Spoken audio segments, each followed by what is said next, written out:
The telegram arrived on a Tuesday morning with news that would shatter Logan Jameson's world into 1,000 pieces, informing him that his younger brother, Thomas, and sister-in-law, Mary, had perished in a stagecoach accident outside of Santa Fe, leaving behind 3 children who would arrive in San Pedro, California, within the week. Logan stood on the dusty main street of the coastal town in early May of 1882, reading those words over and over until they blurred together, his calloused hands trembling as the reality settled into his bones like lead. He was 32 years old, had spent the last 15 years working cattle ranches up and down California, and had exactly 0 experience with children.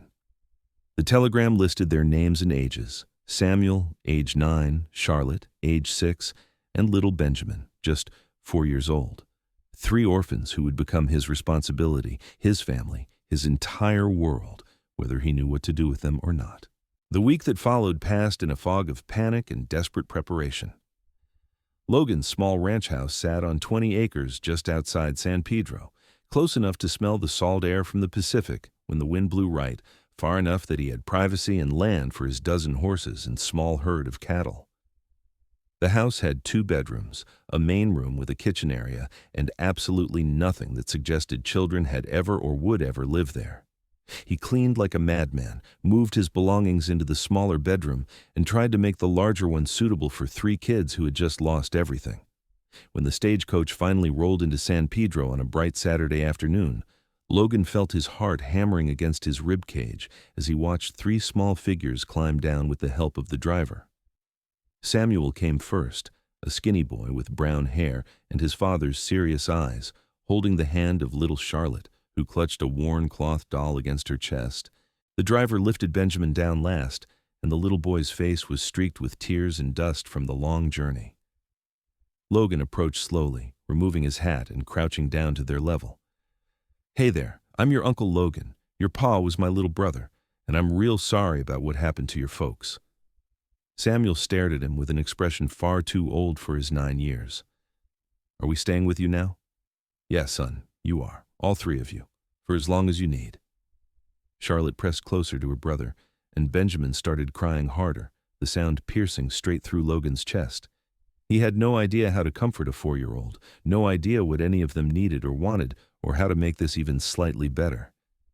He gathered their few belongings, helped them into his wagon, and drove them out to the ranch in uncomfortable silence, broken only by Benjamin's intermittent sobs.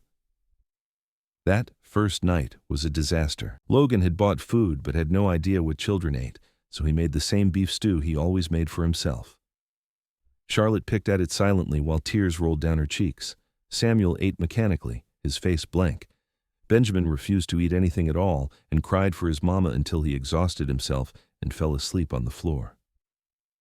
Logan carried the little boy to the bedroom, helped the other 2 get settled, and then sat in his main room staring at the walls until dawn, wondering what in God's name he was going to do. The days that followed established a pattern of chaos and confusion. Logan had no idea when children were supposed to sleep, wake up, eat, or do anything else. He woke them at dawn out of habit, which made Benjamin cry. He made coffee and forgot that children probably should not drink coffee. Charlotte wet the bed the second night and was so ashamed she tried to hide the sheets, which Logan only discovered when the smell became noticeable. Samuel refused to talk to anyone, spending hours sitting outside staring at nothing. Logan tried. He genuinely tried his best, but everything felt wrong. He took them into town to buy clothes and candy, but Charlotte had a tantrum in the general store when Logan said she could not have an expensive doll, and he gave in immediately because he had no idea if he was supposed to say no or yes or what the rules were. Benjamin clung to his leg and would not let go for the entire visit. Samuel wandered off, and Logan nearly had a heart attack before finding the boy looking at saddles with an expression of longing that made Logan's chest ache. Meals were battles. Bedtime was worse. Logan had no idea how to help them with their grief, how to talk to them about what had happened, how to give them any sense of stability or comfort. He lay awake every night feeling like a complete failure, knowing these children deserved so much better than a rough cowboy who could barely take care of himself, let alone 3 traumatized kids. 2 weeks after their arrival, Logan was in town picking up supplies when he overheard Mrs. Henderson at the general store talking about a new school teacher who had just arrived from back east. "Olivia Carter, her name is," Mrs. Henderson said to another woman. "Young thing, maybe 25 or so. Came all the way from Boston to teach at our little schoolhouse. Says she wants adventure and to make a difference. We'll see how long that lasts." Logan barely paid attention to the gossip. He was too busy trying to figure out if he was buying enough food and whether children needed different food than adults, and how he was supposed to know any of this. He loaded his supplies into the wagon and headed back to the ranch, where he found Samuel trying to cook something on the stove while Charlotte and Benjamin fought over a toy horse. "What are you doing?" Logan asked, alarmed. Samuel looked up, defiant. "We were hungry. You left before breakfast." Logan felt that familiar stab of guilt and inadequacy. "I'm sorry. I thought you'd sleep later. Here, let me do that before you burn yourself." He took over the cooking, making a mess of scrambled eggs that turned out too dry and too salty, but the kids ate them anyway because they were indeed hungry. Logan sat down heavily at the table and put his head in his hands. This was not working. Nothing was working, and he had no idea how to fix it. The next morning, Logan made a decision. School would start next week, and he was going to march Samuel right up to that schoolhouse and enroll him. Maybe having some structure and normalcy would help. Maybe this new teacher would have some insight into what the hell Logan was supposed to be doing, because clearly he was drowning. Monday morning arrived with more chaos. Logan tried to help Samuel get ready for school, but he had no idea if the boy needed anything special, so he just made sure he was clean and fed. They rode into town together on horseback, Samuel sitting in front of Logan, and when they reached the small white schoolhouse on the edge of San Pedro, Logan felt his nerves jangling. The schoolteacher stood on the front steps ringing a bell, and Logan's first sight of Olivia Carter made him forget how to breathe for a moment. She was lovely in a way that seemed too refined for rough California, with dark auburn hair pinned up neatly and intelligent green eyes that surveyed her arriving students with warmth and assessment. She wore a practical navy dress with a white collar, and when she smiled at a little girl running up the steps, her whole face lit up with genuine affection. Logan dismounted and helped Samuel down, and the boy immediately pressed close to his side, suddenly shy. They approached the steps together, and Olivia's gaze landed on them with curiosity. "Good morning," she said, her voice clear and carrying a faint Boston accent. "I'm Miss Carter. You must be new students?" "This is Samuel," Logan said, his voice coming out rougher than intended. "Samuel Jameson. He's 9. I'm his uncle, Logan Jameson. He just came to live with me a couple weeks ago, and I thought school might be good for him." Olivia's expression softened as she looked at Samuel, and Logan noticed how her eyes took in the boy's too thin frame and haunted expression with understanding. "I'm very pleased to meet you, Samuel. We're so glad to have you join us. Would you like to come inside and meet some of the other children?" Samuel looked up at Logan with something close to panic, and Logan felt utterly helpless. "It'll be all right," he said, hoping that was true. "I'll be back to get you this afternoon." "You can come inside for a few minutes if that would help," Olivia offered gently, clearly reading the situation.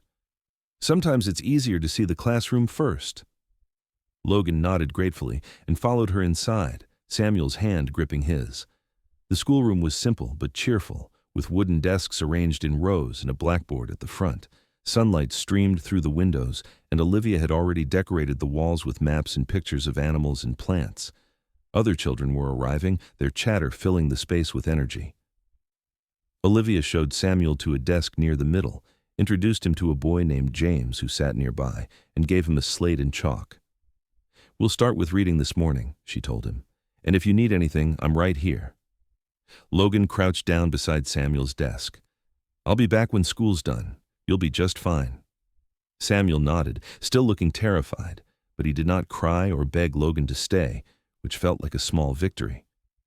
Logan stood, caught Olivia's eye, and mouthed "thank you" before heading out. He paused at the door, looking back to see Olivia gently engaging Samuel in conversation, her manner patient and kind, and felt the tiniest bit of hope that maybe, just maybe, this would help. The day passed in anxious work around the ranch. Logan repaired fences, worked with a young mare he was training, and tried to keep Charlotte and Benjamin occupied and alive. Charlotte wanted to help with everything but was too small to actually be helpful, and Benjamin cried at seemingly random intervals for his mother. By the time Logan needed to fetch Samuel, he was exhausted and certain he was failing at every possible level. Samuel was quiet on the ride home, and Logan's heart sank. "How was it?" he asked carefully. "It was fine," Samuel said in a tone that suggested it was anything but fine. "Did you learn anything?" "Some stuff." Logan did not know how to press further, so they rode in silence. That night, Samuel picked at his dinner, and when Logan tried to ask about school again, the boy just shrugged and went to bed early. Logan sat up late wondering if sending him had been a mistake, if he was just making everything worse. The pattern continued for the next few days. Samuel went to school without complaint but came home silent and withdrawn. Charlotte and Benjamin were a handful during the day, fighting with each other, refusing to listen to Logan, and generally creating chaos. Logan felt like he was losing his mind. He had handled wild horses, aggressive cattle, and even a few bar fights in his day, but 3 small children were defeating him completely. Friday afternoon, when Logan arrived to collect Samuel, he found the boy sitting on the schoolhouse steps with tear tracks on his face and Olivia Carter sitting beside him, speaking to him in low, comforting tones. Logan's stomach dropped as he approached quickly. "What happened?" he asked. Olivia looked up, and her expression was compassionate but serious. "There was an incident during afternoon recess. Some of the older boys were teasing Samuel about being new and not having parents. Samuel pushed one of them, and there was a brief scuffle." Logan felt anger flash through him at the thought of kids bullying Samuel, followed immediately by guilt that he had not somehow prevented this. "Samuel, are you all right?" The boy would not look at him. Olivia stood and gestured for Logan to follow her a few steps away. She kept her voice low so Samuel would not hear. "Mr. Jameson, may I speak plainly?" "Please," Logan said desperately. "Samuel is struggling. That's completely understandable given what he's been through, but he needs support and structure and patience. I don't mean to overstep, but I've noticed his clothes are often a bit disheveled. He seems hungry sometimes. And he mentioned that his little brother cries a lot at night and no one sleeps well." Logan felt his face heat with shame. "I'm trying my best, Miss Carter, I really am. But I've got no idea what I'm doing with kids. I've never had any, never really been around any. Their parents died sudden, and now they're with me, and I'm making a mess of everything." Olivia studied him for a long moment, and Logan could not read her expression. Finally, she said, "Mr. Jameson, would you accept some help?" "Help?" "I grew up in a large family. I helped raise my younger siblings. I've been teaching for 5 years. I have some experience with children, and I can see that you care about Samuel and his siblings very much, but you're overwhelmed. If you would allow it, I could come by your ranch after school some days and perhaps offer some guidance on routines, meals, bedtime, that sort of thing." Logan stared at her, caught between desperate relief and embarrassment. "Miss Carter, I couldn't ask you to do that. You've got your own work and life. You're not asking. I'm offering." Her green eyes were steady and sincere. "These children have been through a terrible tragedy. They need stability and care. You clearly want to provide that but need some help figuring out how. There's no shame in that." Logan swallowed hard. Pride warred with practicality, and practicality won because he was drowning and these kids deserved better. "I would be grateful for any help you could give, Miss Carter, truly." She smiled, and it was warm and real. "Good, I'll come by tomorrow afternoon if that suits you. It's Saturday, so I won't have school. You can show me how things work at your place, and we'll figure out where to start." Logan nodded, feeling something like hope mixed with profound anxiety. He collected Samuel, who climbed onto the horse silently, and they rode home. That night, Logan tried to explain to all 3 children that Miss Carter would be coming to visit tomorrow to help them get settled better, and Charlotte perked up at the mention of a lady visitor. "Is she nice?" Charlotte asked. "She seems real nice," Logan said. "She's Samuel's teacher." Benjamin, sitting in Logan's lap because he had been inconsolable all afternoon, looked up with his big eyes. "Will she make it better?" The question broke Logan's heart. "I hope so, buddy. I really hope so." Saturday afternoon arrived with Logan in a state of nervous energy. He cleaned the house again, tried to make the kids look presentable, and generally felt like he was waiting for Judgment Day.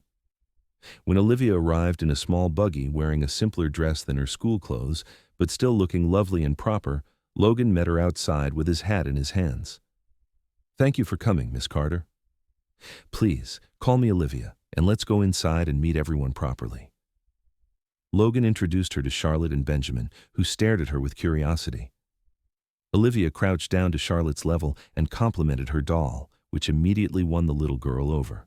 She spoke gently to Benjamin, not pushing when he hid behind Logan's leg, and then she straightened and looked around the house with assessing eyes. "All right," she said. "Tell me about a typical day. Start from when everyone wakes up." Logan walked her through the chaotic disaster that was his daily routine, if it could even be called that. Olivia listened without judgment, occasionally asking questions. When he finished, she was quiet for a moment, clearly thinking. "The first thing we need is a schedule," she said. "Children thrive on routine and predictability. They need to know when meals happen, when bedtime is, what to expect each day.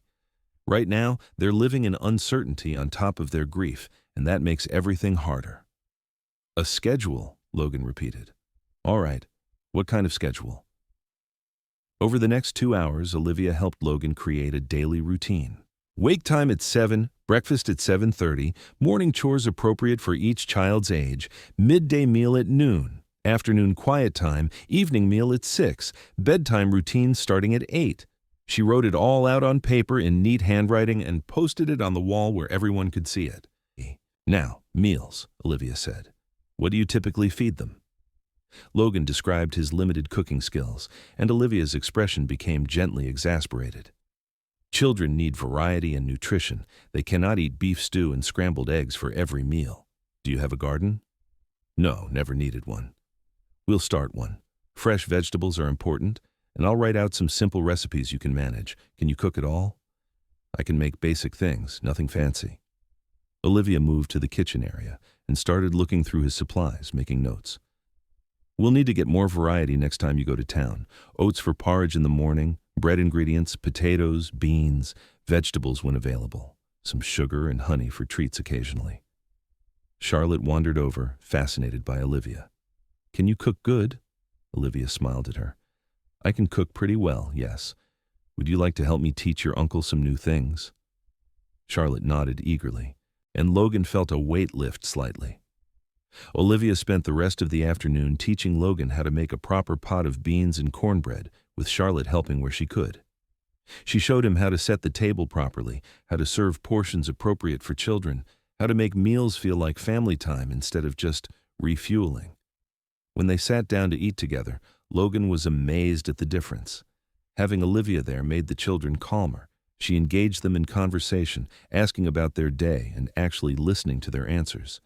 She gently corrected table manners without making anyone feel bad. She made Benjamin laugh by making funny faces, and the sound of that little boy laughing was worth everything. After the meal, Olivia showed Logan a proper bedtime routine. Bath time for the little ones, clean night clothes, teeth cleaning with baking soda, and then the crucial part, story time.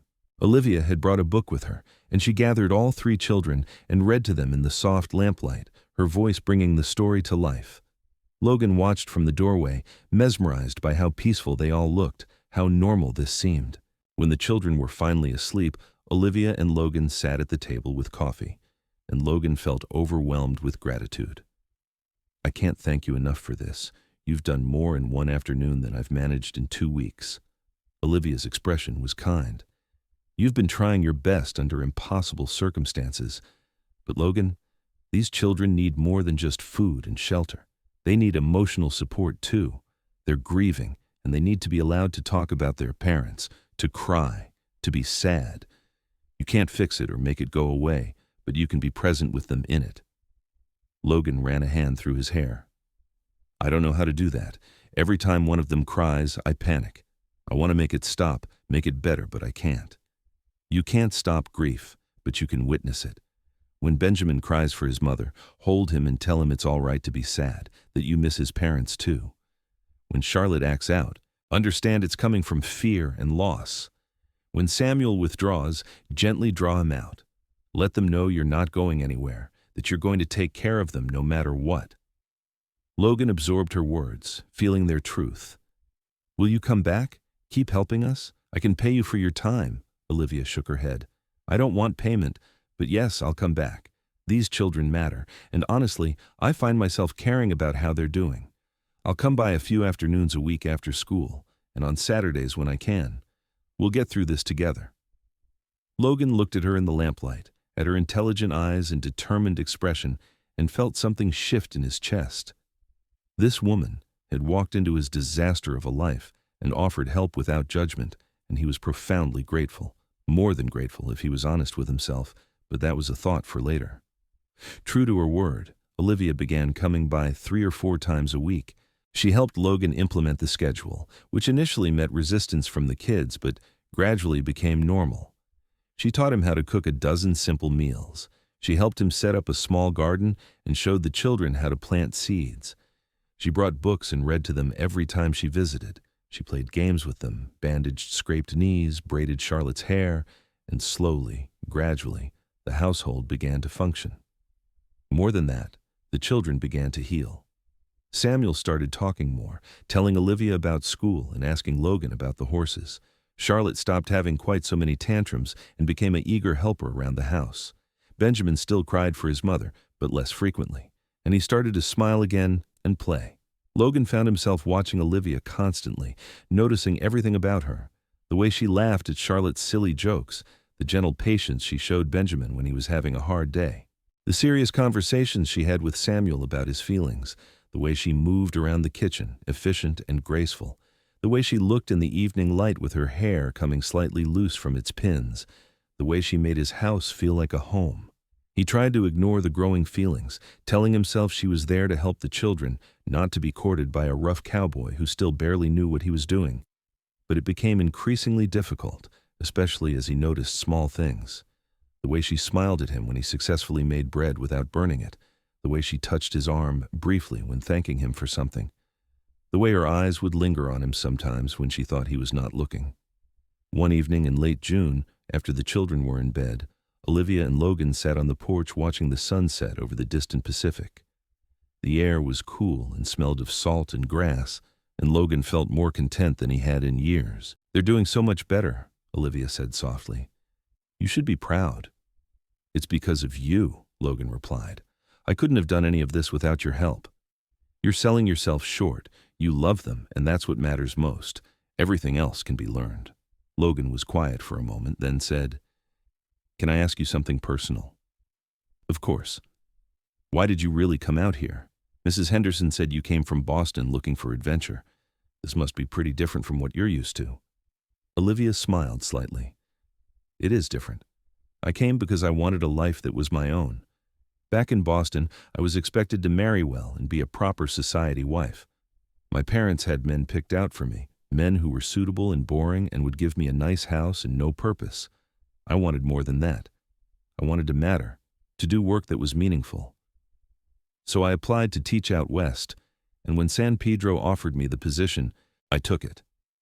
Do you regret it? She turned to look at him, and her eyes were clear and certain. Not for a single moment. This is the most alive I've ever felt. Their eyes held, and Logan felt the air between them charged with something electric and undeniable. He wanted to kiss her more than he wanted his next breath, but he forced himself to look away, not wanting to presume or ruin the friendship that had become essential to his life. Olivia stood, smoothing her skirt. I should head back to town. I'll see you Monday after school. You're always welcome here, Olivia. Anytime. She gave him a soft smile and left, and Logan sat on the porch long into the night, thinking about green eyes and gentle hands and a heart that had somehow become entangled with a woman who was far too good for him. The summer months brought change and growth. Logan grew more confident in his parenting, though he still relied heavily on Olivia's guidance and presence. The children bloomed under the structure and care they were receiving. Samuel even started smiling regularly, especially when Logan let him help with the horses. Charlotte followed Olivia around like a devoted shadow whenever she visited, absorbing everything the older woman taught her. Benjamin stopped having nightmares as frequently and started calling Logan Uncle Logan instead of just crying for his parents. Logan's feelings for Olivia grew deeper and more complicated. He found himself looking forward to her visits with an intensity that had nothing to do with needing help with the kids. He loved watching her interact with them, loved her laugh, loved the way she challenged him to be better. But he held back from saying anything, convinced that a schoolteacher from Boston society could never seriously want a life with a cowboy and 3 traumatized children. What Logan did not realize was that Olivia was falling just as hard. She had come to San Pedro looking for purpose and meaning, and she had found it in this little makeshift family. Logan was nothing like the men she had known back east. He was genuine and hard-working, rough around the edges, but with a heart full of love for his brother's children. She admired how hard he tried, how he listened to her advice without his pride getting in the way, how he held Benjamin when the little boy had nightmares, and how he patiently taught Samuel to ride. She found herself thinking about him at odd moments, imagining a future she had no right to imagine. The turning point came on a hot afternoon in late August. Olivia had come by on a Saturday to help harvest the garden they had planted, and the children were excited to see how much had grown. They spent the morning picking vegetables, and Charlotte was particularly proud of the tomatoes she found. Logan made lunch while Olivia helped the kids wash up, and it struck him how domestic and right this all felt. After lunch, Samuel and Charlotte wanted to show Olivia the new foal that had been born the week before, so they all walked out to the stable. Benjamin rode on Logan's shoulders, chattering happily about horses and clouds and everything his 4-year-old mind found interesting. Olivia walked beside Logan, and their hands brushed accidentally, sending sparks up his arm. At the stable, the children cooed over the foal while its mother watched carefully. Samuel was petting the baby horse with gentle hands, his face lit up with joy, and Olivia smiled at the sight. "He's going to be a natural horseman," she said to Logan, "just like his uncle." "I hope so. It's one of the few things I actually know how to teach." "You're learning to teach lots of things. You're doing wonderfully, Logan." He looked down at her lovely face and warm eyes, and the words came out before he could stop them. "It's because of you. Everything good that's happened with us, it's because you showed up and helped. I don't know what we would have done without you, Olivia." She met his gaze, and something passed between them that made Logan's heart race. "I didn't do it alone. You did the hard work. We made a good team," he said softly. "Yes," she whispered.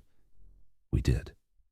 They stood there staring at each other while the children played nearby, and Logan knew he was about to cross a line he could not uncross. "Olivia, I need to tell you something." Before he could continue, Charlotte's scream pierced the air. Logan spun to see Benjamin had somehow gotten too close to the mare, who was protective of her foal, and the horse had reared slightly in warning. Benjamin fell backward and started wailing, and Logan's heart nearly stopped as he rushed forward. The mare settled immediately once Benjamin was at a distance, and Logan scooped up the little boy, checking him frantically for injuries. Benjamin was more scared than hurt, crying into Logan's shoulder while Logan's hands shook with adrenaline.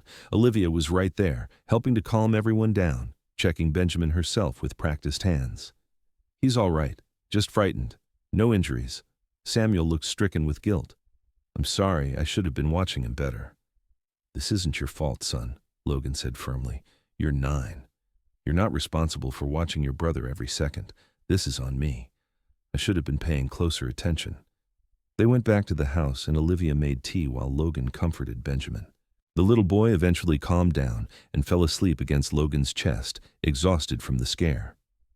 Charlotte curled up on Logan's other side, also needing comfort, and Samuel sat close by, still looking guilty. Olivia watched them all with an expression Logan could not quite read, something tender and longing and sad all at once. When Charlotte and Benjamin were both asleep and Samuel had gone to his room to read, Olivia said quietly, "You were going to tell me something," before Benjamin got scared. Logan looked at the sleeping child in his arms, at the house that had become a home, at this woman who had made it all possible. "I was going to tell you that I'm falling in love with you, that I think I've been falling for months now, that when you're here, everything feels right, and when you're gone, I count the hours until you come back." Olivia's breath caught, and her eyes went wide. "Logan, I know I've got no right," he continued, needing to get it all out. I know you came out here for adventure and purpose, not to get tied down to a cowboy with 3 kids and a small ranch. I know you could do so much better than me. But I can't keep pretending that I don't feel what I feel. You've become essential to my life, Olivia, to all our lives. And if there's any chance you might feel the same way, I needed you to know. Olivia stood up and walked to the window, her back to him, and Logan's heart sank. He had ruined everything, pushed too hard, assumed too much. He was about to apologize when she spoke, her voice thick with emotion. When I came to San Pedro, I thought I knew what I wanted. Independence, purpose, a life of my own making. And then I met you and these children, and everything changed. She turned to face him, and there were tears on her cheeks. I fell in love with Samuel's serious eyes and Charlotte's fierce spirit and Benjamin's sweet heart. I fell in love with watching you become the father they needed. And somewhere along the way, I fell in love with you, Logan, with your kindness and your determination and the way you hold Benjamin when he cries, with your honesty and your willingness to learn and the way you make me laugh, with everything you are. Logan carefully stood, keeping Benjamin cradled against him, and crossed to where Olivia stood. You mean that? Every word. I've been terrified to say anything because I thought this was just a job to you, that you were grateful for help, but nothing more. Olivia, you stopped being just help about 5 minutes after you first came here. You became part of our family. You became the heart of it, if I'm honest. She reached up and touched his face gently, and Logan leaned into her palm. What do we do now? She whispered. I'd like to court you properly if you'll let me. I'd like to see where this goes. And if it goes where I hope it does, I'd like to ask you to be my wife and make this family official. Olivia smiled through her tears. I'd like that very much. Logan would have kissed her right then, but Benjamin chose that moment to wake up and look around groggily. Miss Olivia, are you staying for dinner? Olivia laughed and wiped her eyes. Yes, sweetheart, I'm staying for dinner. What followed was the most unconventional courtship San Pedro had likely ever seen. Logan could not exactly take Olivia out for fancy dinners or long romantic walks when he had 3 children to care for, so they courted in the midst of daily life. Olivia started staying later in the evenings, and they would sit on the porch after the children were asleep and talk about everything under the stars. Logan would ride into town during the school day sometimes and bring Olivia lunch, stealing a few precious minutes alone with her. The children caught on quickly that something had changed, and they were thrilled. Charlotte started calling Olivia Miss Olivia, who's going to be our aunt, which made both adults laugh. Samuel, with the seriousness of a 9-year-old, told Logan that he approved of Miss Carter and thought she would make a good wife. Benjamin just knew that his favorite people were happy, which made him happy. Logan courted Olivia with wildflowers picked from the fields and sunset rides when his neighbor agreed to watch the kids for an hour. He courted her with honest conversations about their hopes and fears and pasts. He courted her by learning to braid Charlotte's hair the way Olivia did, and by reading to the children the way she had taught him, showing her that he had absorbed her lessons and wanted to be the best parent he could be. Olivia courted Logan by teaching him to dance one evening in the main room while the children giggled and watched. She courted him with long letters about her thoughts and feelings left for him to find. She courted him by being fully present with his family, showing him that she wanted this life not despite the children, but because of them. 2 months into their courtship, on a beautiful October evening with the air crisp and clear, Logan asked Olivia to marry him. He did it simply, without a fancy ring he could not afford yet, just honest words spoken on the porch where they had shared so many conversations. Olivia Carter, you walked into my life when I was drowning, and you taught me how to swim. You showed me how to be the parent these children needed. You made a house into a home. You made me believe I could do this. And somewhere along the way, you made me believe in love again. I know I can't offer you a fancy life or society parties or any of the things you left behind in Boston, but I can offer you my whole heart, these 3 kids who adore you, and a life full of purpose and meaning and love. Will you marry me? Olivia did not hesitate. Yes. 1,000 times yes. They told the children the next morning at breakfast, and the resulting chaos of excitement and questions and hugs lasted the entire day. Charlotte wanted to know if Olivia would be her mother now, and Olivia gently explained that she could never replace their real mother, but she would love them as fiercely as any mother ever loved her children. Samuel asked practical questions about where Olivia would keep her things and whether she would still teach at the school. Benjamin just climbed into Olivia's lap and said, "I'm glad you're staying forever now." They married 6 weeks later in the small church in San Pedro on a December morning, with the children standing up with them. Logan had managed to buy a simple gold band, and when he slid it onto Olivia's finger, his hand shook with emotion. Olivia wore a simple cream-colored dress she had made herself, and she looked more beautiful than anything Logan had ever seen. Samuel held Benjamin's hand during the ceremony, and Charlotte scattered flower petals with great seriousness. When the minister pronounced them husband and wife, Logan kissed Olivia gently while their children cheered, and it felt like every broken piece of his life had finally been put back together into something even better than before. Olivia moved into the ranch house, bringing her books and clothes and the teaching supplies she'd accumulated. She continued teaching at the school because she loved the work and they needed the income, and Logan supported her fully. They fell into a rhythm of partnership, sharing the work of running the household and raising the children. Logan handled the ranch work and heavy labor, while Olivia managed the garden and cooking and endless mending. But they also blurred those lines constantly, Logan helping with dishes while Olivia fed the chickens they had acquired, both of them working together to put the children to bed each night. The children thrived under the stability and love. Samuel grew more confident and outgoing, making friends at school and showing real talent with the horses. Charlotte became Olivia's shadow, learning to cook and sew and read with voracious interest. Benjamin, now 5, started school and shocked everyone by being naturally gifted at numbers.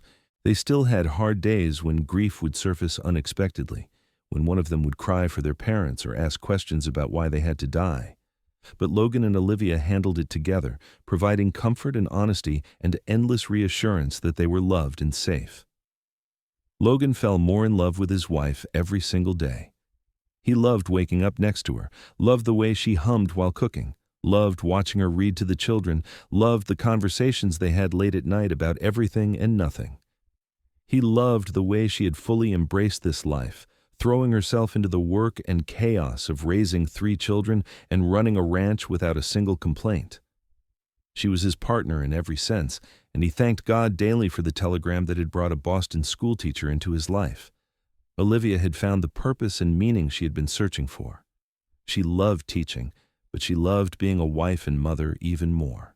She loved the life they had built, loved the ranch and the land and the children who called her Aunt Olivia, and sometimes, in unguarded moments, just Mama. She loved Logan with a depth that sometimes surprised her, loved his strength and gentleness, loved the way he could make her laugh, loved growing old with him on this patch of California coast. In the spring of 1884, Olivia discovered she was pregnant. She told Logan one evening after the children were asleep, and he swept her into his arms and spun her around with pure joy. When they told Samuel, Charlotte, and Benjamin, the children were ecstatic at the prospect of a baby.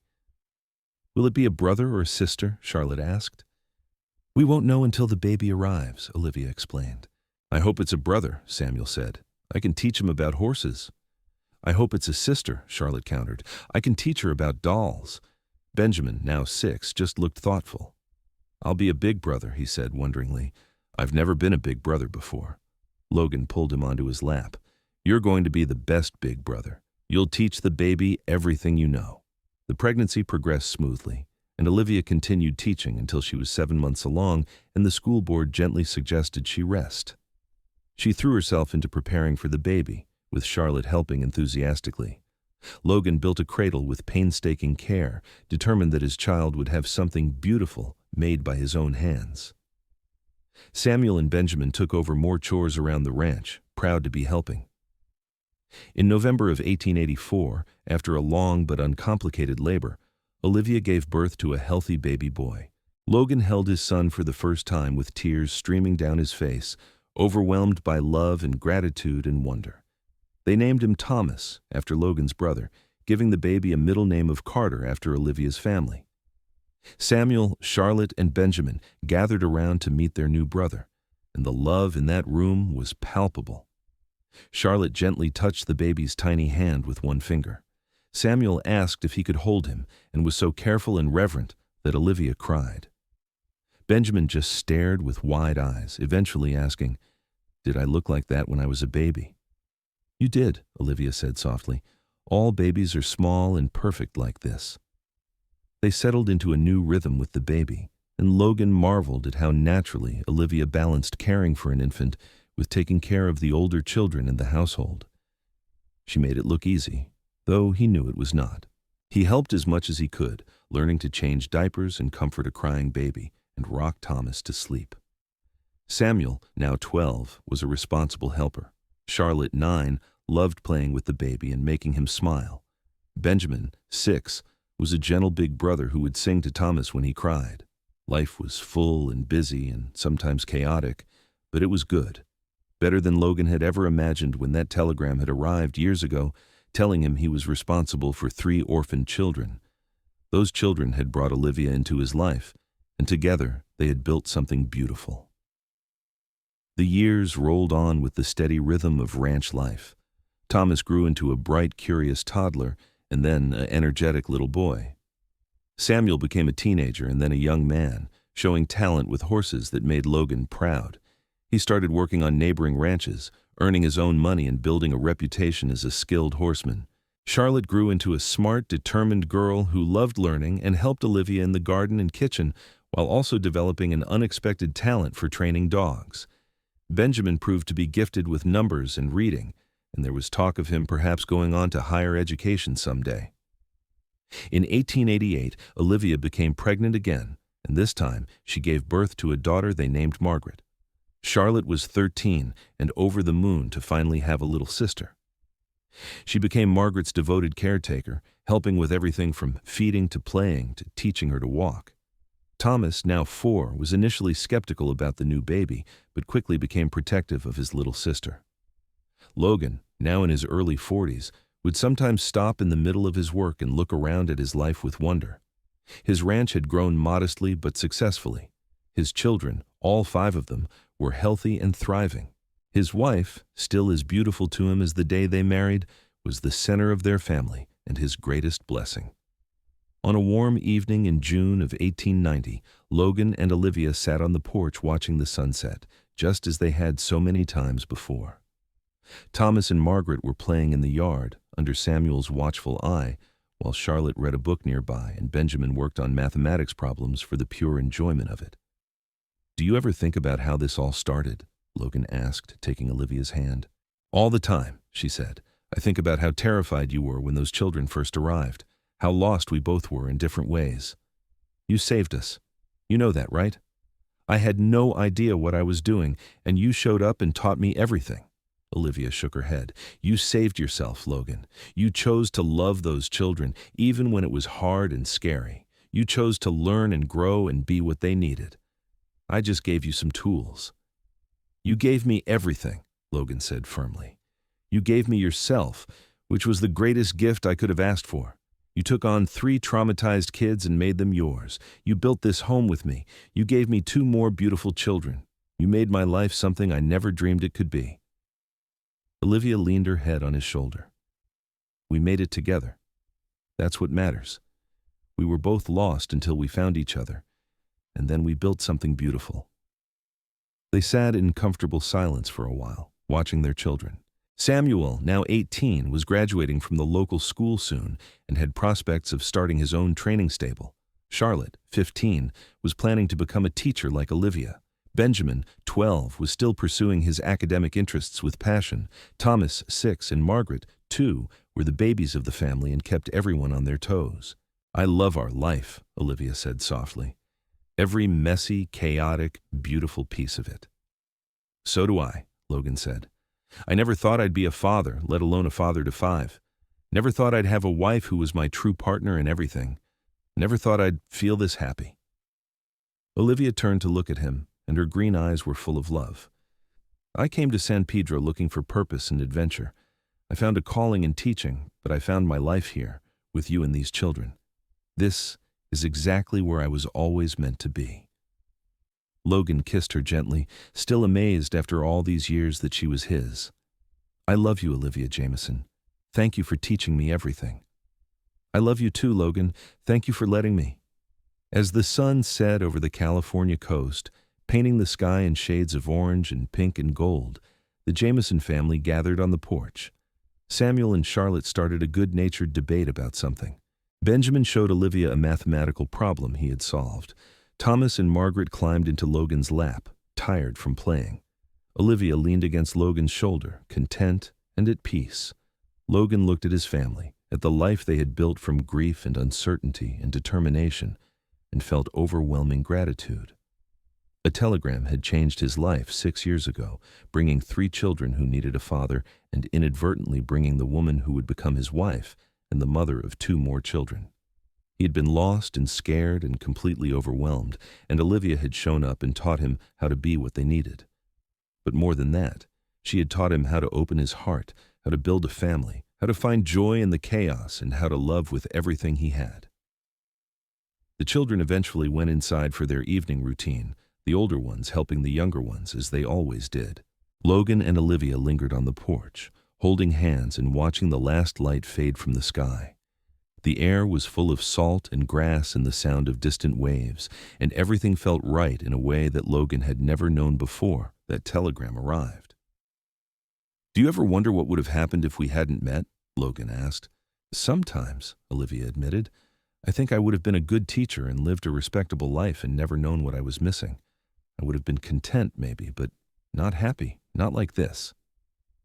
I would have stumbled through raising those kids and probably made a disaster of it. They would have survived, maybe, but they wouldn't have thrived, and I would have been so lonely without even realizing it. We found each other at exactly the right time," Olivia said, "when we both needed it most." Logan squeezed her hand. "What do you think the future holds for us?" "More of this, I hope, watching our children grow into who they're meant to be, growing old together on this land, making memories and building traditions, teaching Thomas and Margaret everything we've learned, being there for whatever comes next. Sounds perfect to me."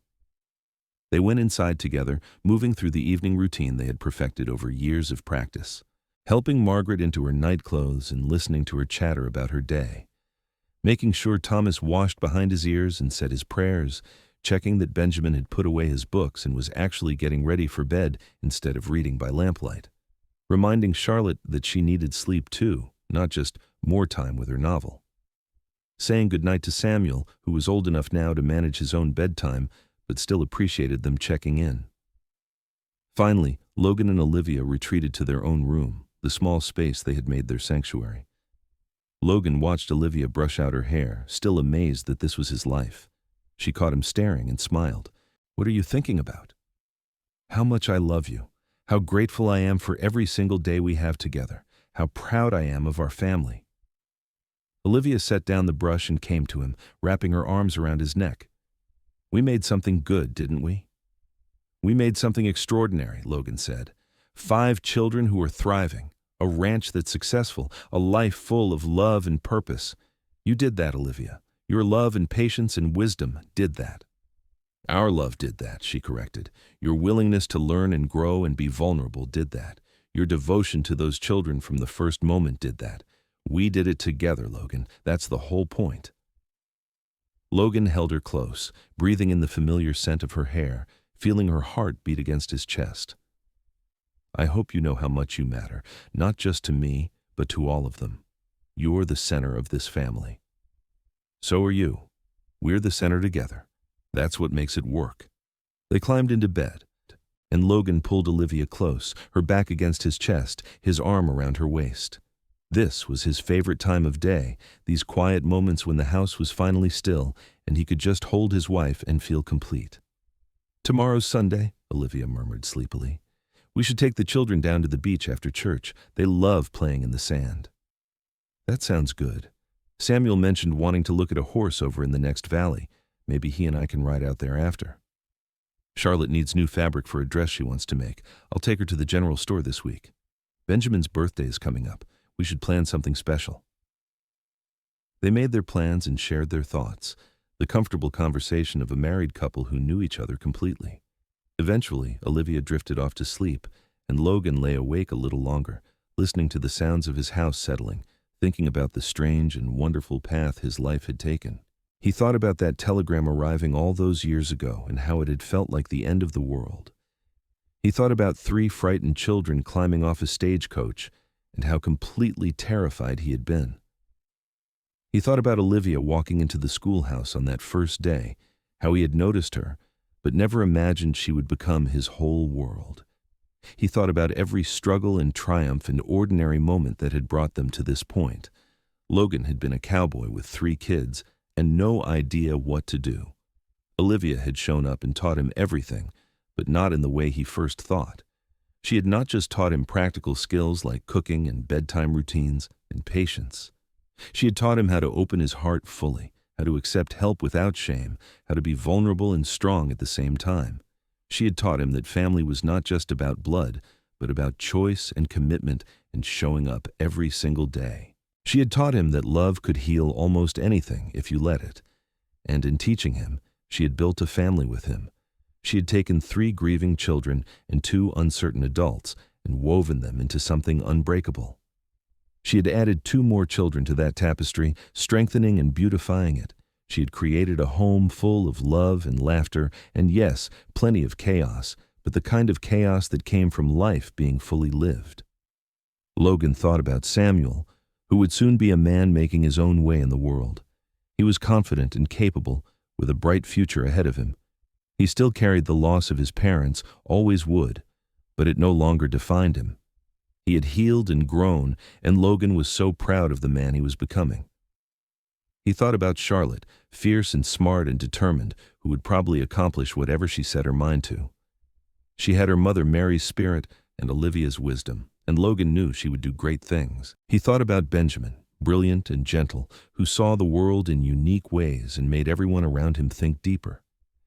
He had been so small and fragile when he arrived, and now he was strong and healthy and full of potential. He thought about Thomas, his biological son, who had Olivia's eyes and Logan's stubborn streak. Watching him grow was a joy, and Logan loved seeing glimpses of both himself and Olivia in the boy. He thought about Margaret, their youngest, who was already showing signs of being as strong-willed as her mother and as steady as her father. She was the baby for now, but Logan would not be surprised if she ended up running the whole family someday. 5 children, 5 completely different individuals who had somehow become one family under his and Olivia's care. It seemed impossible looking back that he had ever been that lost man who had no idea how to boil water for a child or comfort a nightmare or braid hair. But Olivia had shown him step by step, and now he could do all of it without thinking. More importantly, he could do it with love. Logan pressed a gentle kiss to Olivia's shoulder, feeling her stir slightly in her sleep but not wake. She had given him everything, her heart, her knowledge, her partnership, her children, her life. She had walked into his disaster and said, "I can help," and then stayed forever. She was the answer to prayers he had not known how to pray, the solution to problems he had not known how to solve. He closed his eyes, finally letting sleep take him, and his last thought was simple and true. He was the luckiest man alive.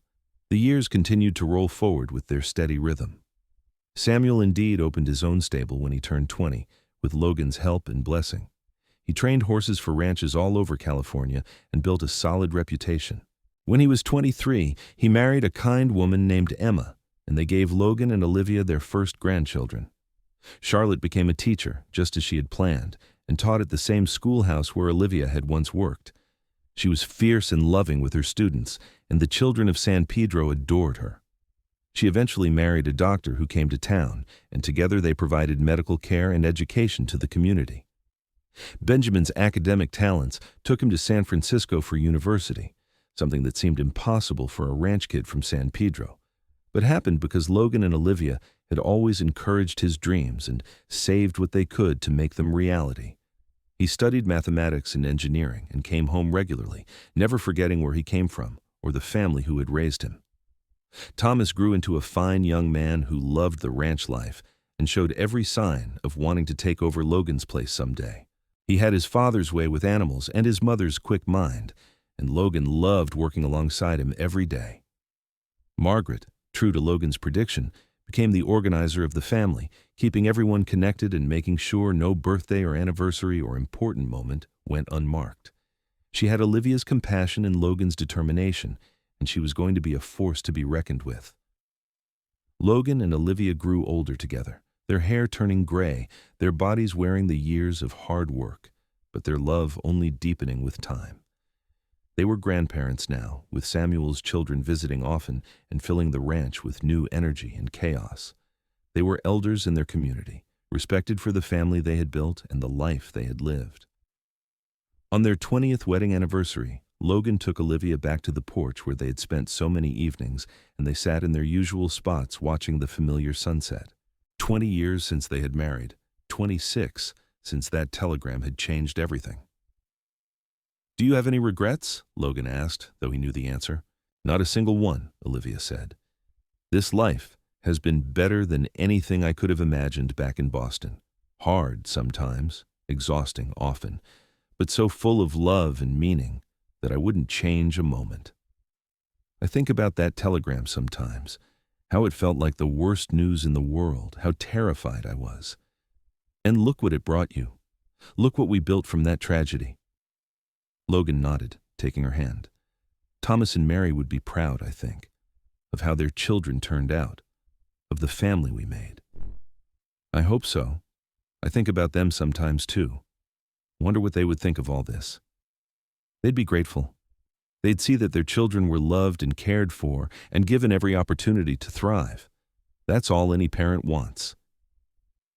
Olivia leaned against him, and they sat in comfortable silence as the sun painted the sky in brilliant colors. Their children, some biological and some not, all equally loved, were building lives of their own now. The house would soon be much quieter, with just Thomas and Margaret still at home regularly. The ranch would continue, probably under Thomas's management eventually. The family would grow and change and evolve as all families do. But the foundation Olivia and Logan had built would remain. They had taken a tragedy and transformed it into something beautiful. They had taken fear and uncertainty and turned it into love and stability. They had taken 5 children from various circumstances and given them all a home where they were cherished and supported and encouraged to become their best selves. "I love you, Olivia," Logan said, as he had said countless times over the years. "Thank you for everything you've given me, everything you've taught me, everything you are." "I love you too, Logan," Olivia replied, as she always did. "Thank you for being brave enough to ask for help. Thank you for building this life with me. Thank you for loving me and our children with your whole heart." They watched the sun disappear below the horizon, the sky fading from brilliant orange to soft purple to deep blue. Stars began to appear, the same stars that had watched over their courtship, their marriage, their children's births, every moment of their life together. Inside the house, they could hear Thomas helping Margaret with something, their voices mixing with laughter. Tomorrow, Charlotte would probably visit with her husband. Next week, Samuel and his family would come for Sunday dinner. Benjamin would write a letter from San Francisco full of his latest studies and discoveries. The rhythm of their family would continue, adapted to new circumstances, but fundamentally unchanged. Logan thought about that cowboy who had 3 kids and no idea what to do. He seemed like a different person now, someone from a different life. That cowboy had been saved by a schoolteacher from Boston who had shown up and taught him everything. But really, they had saved each other.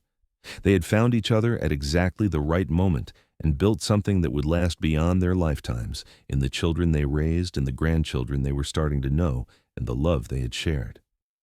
As they went inside for the night, hand in hand as always, Logan felt profound peace.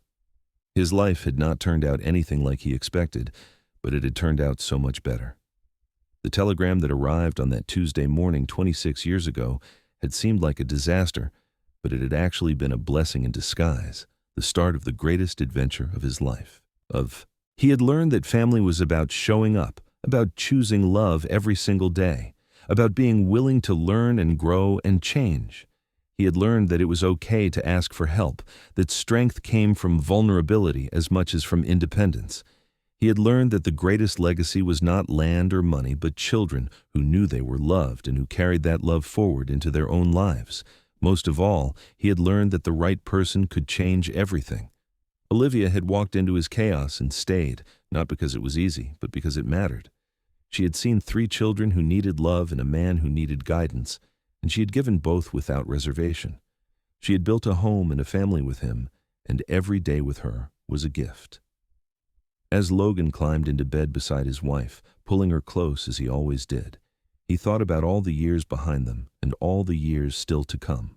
They would grow old together on this ranch, watching their children's lives unfold, meeting more grandchildren, seeing the legacy of their love spread out in unexpected ways.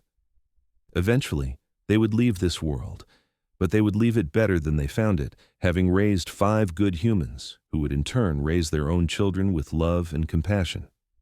The cowboy had 3 kids, and no idea what to do. She showed up and taught him everything, and together, they built a love story for the ages, set against the wild beauty of California's coast, rooted in family and commitment and the everyday work of showing up for each other. It was not always easy or perfect, but it was real and deep and true. And that, Logan thought as he drifted off to sleep with Olivia in his arms, was more than enough. It was everything.